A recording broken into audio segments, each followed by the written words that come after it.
Trump's big, beautiful bill is just moments away from being passed into law. But what will it actually do, and what could the fallout be? Welcome to America Uncovered. I'm Chris Chappell. Well, folks, it looks like Trump's big, beautiful bill is finally happening. This absolutely massive budget reconciliation bill has been hanging over the news cycle for months. And in many ways, Trump's entire presidency depends on it. Back in May, the bill was passed in the House of Representatives by a single vote, 215 to 214, with one Republican abstaining and two more Republicans missing the vote entirely. One of those missing representatives, Andrew Garbarino, couldn't make it because, according to Speaker Johnson, he literally fell asleep. Oh, I'm sorry, is this too boring for you? I mean, we've only been talking about this since freaking January. I'm up all night putting together an episode to explain this monumental bill, taking on the Hunter S. Thompson diet of Dunhill's, Chivas, and taco salad, and you can't even stay awake? It's no wonder that when Speaker Mike Johnson heard Garbarino was sleeping, he said, "I'm going to just strangle him," but he's my dear friend. Regardless, the big, beautiful bill advanced to the Senate, where, after some changes, it again passed by the slimmest possible margin. This time, it was Vice President J.D. Vance who broke the tie. Now it's headed back to the House for its final approval. If passed, it'll go straight to the president's desk, where it will be signed into law. So, what's in the big, beautiful bill? And why has it been so divisive? For the sake of brevity, let's focus on what Trump really wanted out of it, starting with immigration. Okay, so this was the big one for Trump's base. Dealing with illegal immigration consistently ranks among the top priorities for American voters, Republicans especially. According to Gallup, it even ranks above the economy. And the big, beautiful bill did not disappoint. It dedicated over $165 billion to immigration enforcement over the next 4 years, with almost $75 billion going directly towards ICE. This brings its annual budget from around $8 billion per year to more than $18 billion. All this money will go towards things like hiring thousands of new officers, expanding the border wall, detention facilities, and alligators. That's not a joke, by the way. Yesterday, Trump visited a newly constructed ICE facility deep within the Florida Everglades. It's been dubbed Alligator Alcatraz, a place with cops in the form of alligators. A planet where alligators evolved from men? Chatter warned us about this.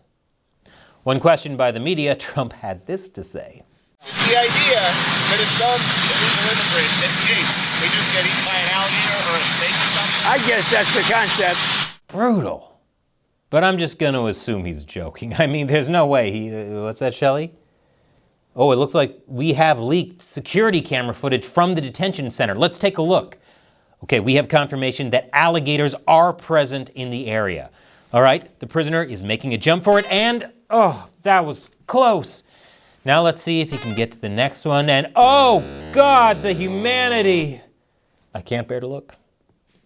Another big part of the big, beautiful bill is taxes. Now this one's a bit funny for Republicans. You see, the big, beautiful bill makes the tax cuts from Trump's first-term Tax Cuts and Jobs Act permanent. Now, to most Republicans, that sounds pretty good. If people have more money, they can buy more stuff, invest in more businesses, etc., etc. In the long run, that could help build a larger tax base. But there's a catch. According to the Congressional Budget Office, those tax cuts are the biggest reason why the bill could add more than $3 trillion to the deficit. This is why the bill has come under fire from fiscal hawks like Rand Paul and Thomas Massie. Now, the bill tries to offset this with cuts to programs like Medicaid, something to the tune of $930 billion over the next decade. But still, that's not enough to get the country out of its fiscal hole. If you've been watching America Uncovered, you may have caught our episode about DOGE and why it ultimately failed to reconcile America's debts. The truth is, most of the government's big-ticket items, Social Security, Medicare, Medicaid, and defense spending aren't going anywhere. To actually get the country out of debt, the U.S. would need explosive GDP growth. I'm talking 4 to 5%. And Trump thinks he can get there with energy. Now, the big beautiful bill does a few things here. First, it fast-tracks new oil and gas leases on federal lands and streamlines the permitting process. It also supports nuclear power, extending production and investment tax credits. The idea is that by reducing energy prices, the cost of doing business would go down across the board. The cheaper the energy, the cheaper it is to keep factories running, to deliver goods, to keep the lights on in retail stores, etc. If everything comes together, that would give the economy enough momentum to start climbing out of the debt. However, there's one sector the bill doesn't smile upon: renewables. The big beautiful bill reduces or flat out eliminates tax credits for things like wind, solar, and electric vehicles, which were established under Biden's Inflation Reduction Act. This is probably one of the causes behind the widening split between Trump and Elon Musk, whose company, Tesla, has taken a nosedive ever since Trump took office. So with Trump's bill so close to passing, Musk has threatened to create a third party, potentially undermining Trump's GOP. In response, Trump threatened Elon's subsidies and told him to go back to Africa. You can't say that, man. Or at least I can't say that. Are you trying to get me demonetized? But in a bit of poetic irony, Trump suggested sending Doge after Musk and his lucrative government contracts.